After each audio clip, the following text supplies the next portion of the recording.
Right, hello everyone, Lionheart here, and this is my video for the new downloadable content. I'm playing as the United States against the Cannon Man, who has agreed to play as my opponent with just the British units. So I'm using just the new American units against the new British units. So I'm going to move my guys in between this gap here. Oh god. Up like that.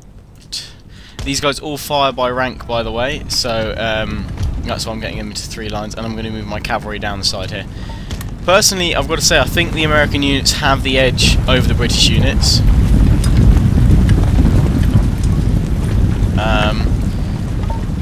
In the fact that they've got, obviously in this battle there's more cavalry, and these guys make a difference. The Morgan's Provincial Rifle Corps, they are pretty damn good, if I do say so myself.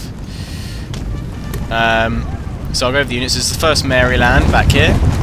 In front of them we have 2nd New York, and at the top we have the 1st Delaware. Cavalry wise, 2nd Continental Light Dragoons, Pulaski's Legion, which is Lancers, and Lee's Legion. And I'm going to move these guys up here. Move these guys forward a bit more. These guys have 125 range, so they're bloody good. And the British, the Cannon Man has Brunswick Dragoons, 33rd Foot, Hessian Grenadiers. He's charged forward with his Select Marksmen / Fraser's Rangers, King's Royal Regiment of New York, Royal Welsh Fusiliers, and Hessian Grenadiers there as well, and Tarleton's Light Dragoons.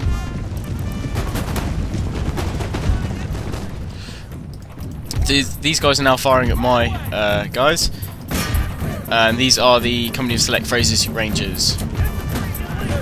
So I've formed both these units into square now to combat his Brunswick Dragoons. They can't fire while on horseback. They're regular dragoons, so you have to dismount them to use them.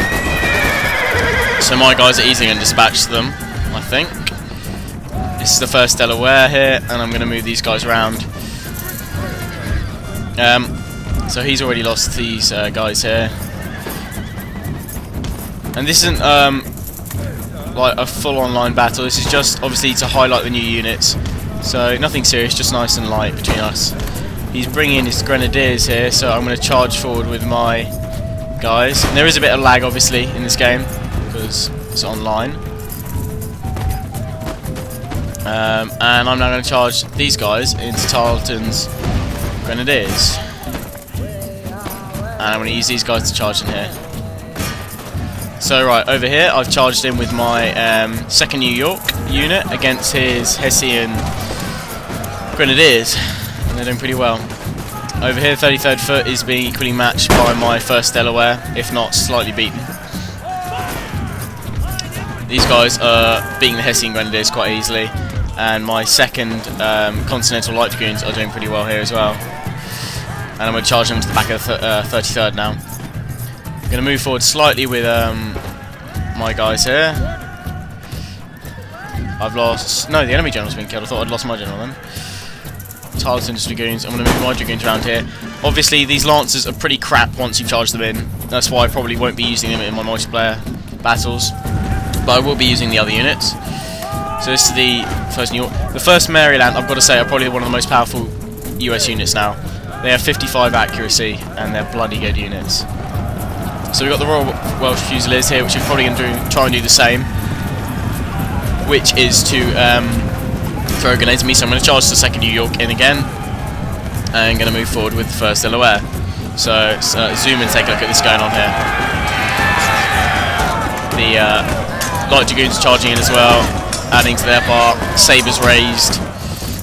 So we're going to see what's going on here. Oh. Right, I'm going to move these guys back, and I'm going to charge in Lee's Legion. Actually no, and I'm going to bring the 1st Maryland around here. So obviously you want to get these guys into 3 ranks to best use them because they fire by rank. And we're going to look at these guys here. This is the one of the best units the British get, King's Regiment of New York.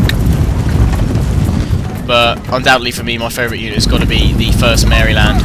They are ridiculously powerful. That is why you can only choose one of each of these units, whether it be the British ones or the American ones.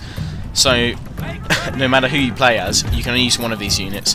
So I'm guessing if you can't afford all of them, you'll have to think carefully which ones you choose, because you can only get one of them. But they are worth it. They are very good units. Oh, and I've lost 2nd New York against the Welsh Royal Fusiliers. Wow, they are tough. They are tough. So I'm going to get the 1st Delaware to charge into them, so they don't grenade me.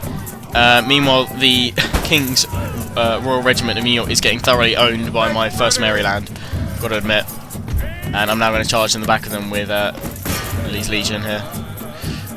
And these guys just generally look cool as well. I mean, these guys are definitely going to be my new favourite unit, probably long range wise. 1st Delaware, obviously really good for line infantry replacement. Obviously these guys do cost about 1,000 or more each. 1st Maryland, I think, costs about 1,013, 1,300 even. So these aren't cheap units. These are really expensive units to get, but they are, as I've said, worth it. And even though the British ones have lost here and the Cannon Man's played well, probably the lack of better cavalry on the new unit side for them is what let them down. And also, I've got to admit, their line infantry isn't as good as the USA's. So I've got to say, hope you've enjoyed this video. Thank you to the Cannon Man for playing me to help show this video. Hope you've enjoyed. Please comment, rate and subscribe. I will be doing some more battles, integrating these units into my normal setup during the week. So once again, hope you've enjoyed. Comment, rate and subscribe. See you guys.